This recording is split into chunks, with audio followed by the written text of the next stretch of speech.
ছোট এ দেখো তোমাদের জন্য ঘর নিয়ে এসেছি। আরে ইয়ার ঘর নিয়ে এসেছে, নিয়ে নাও। এই ঘর তো আমিই নিব। তাড়াতাড়ি এসো, এর ভিতরে যাও। এই তুই ঢুকবি না, চল যা এখান থেকে।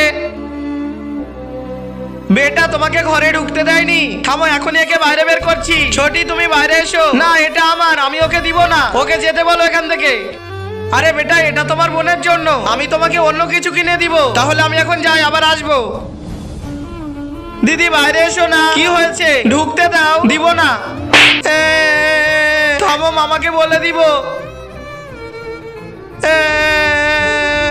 মামা কি হয়েছে বেটি? তো বন্ধু তুমি যদি তোমার দেশকে মন থেকে ভালোবেসে থাকো তাহলে ভিডিওতে লাইক করে চ্যানেলটি সাবস্ক্রাইব করে দাও এবং তোমার দেশটি কমেন্টে লিখে যাও। ভাই ঘর নিয়ে নিয়েছে। ও ভাই ঘর নিয়ে নিয়েছে, চলো তোমাকে অন্য একটা কিনে দিব, ওর থেকে আরো ভালো কিনে দিব, ঠিক আছে? কান্না করবে না।